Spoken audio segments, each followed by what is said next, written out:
دنیا میں 4 طرح کے لوگ پائے جاتے ہیں، یہ پوری کائنات کا خلاصہ حضور نے بیان کیا۔ سب سے پہلے عبد رزقہ اللہ مالا و علما، پہلا شخص وہ جس کو اللہ نے مال بھی عطا کیا، سمجھ بوجھ بھی عطا کی، علم بھی عطا کیا۔ فہو یتقی فیہ ربہ، اور وہ اس معاملے میں اللہ سے بہت ڈرتا ہے، اسے پتہ ہے کہ مال کا حساب بھی ہونا ہے۔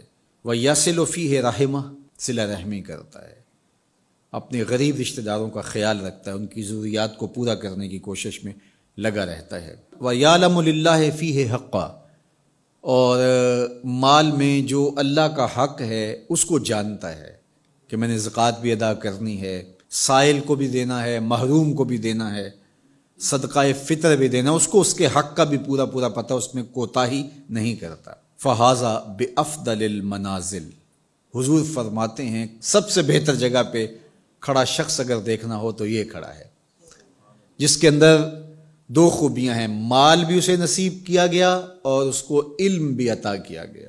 دوسرا شخص وعبد رزقہ اللہ علما، وہ شخص جس کو اللہ نے علم کا نور عطا کیا، سمجھ بوجھ عطا کی، فہم و ادراک سے مالا مال کیا۔ ولم یرزقہ مالا، لیکن مالی حالت اس کی مستحکم نہیں ہے، بہتر نہیں ہے۔ فہو صادق النیہ، لیکن وہ نیت کا بڑا سچا شخص ہے۔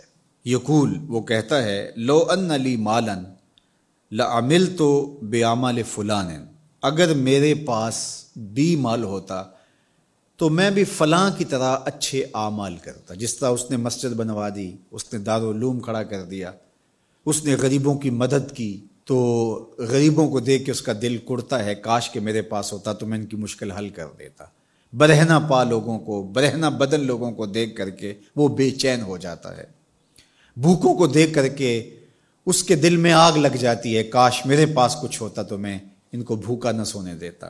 وہ سچی نیت کے ساتھ، اگر اس کے پاس ہو تو وہ ایسا کرے، سچی نیت کے ساتھ وہ یہ ارادے رکھتا ہے اور یہ آرزو کرتا ہے، کاش کہ میرے پاس ہوتا تو میں بھی یہ کرتا۔ اللہ کے محبوب علیہ السلام نے ارشاد فرمایا وہ اس مالدار عالم کے درجے پر ہے، فَأَجْرُهُمَا سَوَاءٌ، ان دونوں کا اجر برابر ہے۔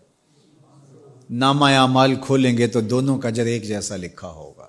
اب تیسرا شخص دیکھیے، وَعَبْدٌ رَزَقَهُ اللَّهُ مَالًا، ایک وہ شخص ہے کہ جس کو اللہ نے مال عطا کیا، وَلَمْ يَرْزُقْهُ عِلْمًا، لیکن اس کو اللہ نے علم کی دولت سے مالا مال نہیں۔ فَهُوَ يَخْبِطُ فِي مَالِهِ بِغَيْرِ علم، تو اس جہالت کی وجہ سے وہ بہت خرابیاں کر جاتا ہے۔ لا يتقی فیہ ربہ، اور رب سے بھی نہیں ڈرتا۔ مال کی کثرت نے اس کی آنکھوں پہ پٹی باندھ دی ہے، عقل کل سمجھنے لگ گیا ہے اپنے آپ کو، تکبر، رعونت، غرور اس کی طبع میں داخل ہو گیا ہے، غریبوں کو حقیر سمجھنے لگ گیا ہے۔ ولا یصل فیہ رحمہ، اور صلہ رحمی بھی نہیں کی اس نے۔ ولا یعلم للہ فیہ حقا، اور مال کا جو حق ہے اس کو بھی وہ فراموش کیے ہوئے۔ فہذا باخبث المنازل، میرے حضور فرماتے ہیں یہ سب سے بری جگہ پہ کھڑا ہے، یہ خبیث ترین جگہ کا حامل شخص ہے۔ وعبد لم یرزقہ اللہ مالا ولا علما، چوتھا شخص وہ ہے جس کو مال بھی نہیں دیا گیا اور جس کو علم بھی نہیں دیا گیا، کنگال بھی ہے اور جاہل بھی ہے، نہ علم دیا گیا، سوجھ بوجھ بھی نہیں دی گئی۔ فہو یقول، اب وہ کیا بولتا ہے، لو ان لی مالا، اگر میرے پاس مال ہوتا، لعملت فیہ بعمل فلان، تو میں اس کی طرح عیش و عشرت کرتا، میں بھی یوں ہی اس مال سے اپنے نفس کی تسکین کا سامان کرتا، اپنی خواہشات کی تکمیل کرتا۔ تو وہ یہ آرزو کرتا ہے، فہو بنیتہ، تو وہ اس کی نیت پر ہے۔ فوزرہما سواء، تو اللہ کے محبوب علیہ الصلوۃ والسلام فرماتے ہیں ان دونوں کا گناہ برابر ہے، یہ کل قیامت کے دن اسی کے ساتھ کھڑا ہوگا۔ تو یہ 4 طرح کے لوگ اس دنیا پہ پائے جاتے ہیں۔ اب ہم دیکھ سکتے ہیں کہ ہم کس درجے پہ ہیں۔ ہم کسی سے نہ پوچھیں، اپنے اندر سے پوچھیں اور پورے خلوص سے اپنے آپ کو ٹٹولیں کہ ہماری خواہشات کس طرح کی ہیں اور ہم ان میں سے کس مقام پہ کھڑے ہیں۔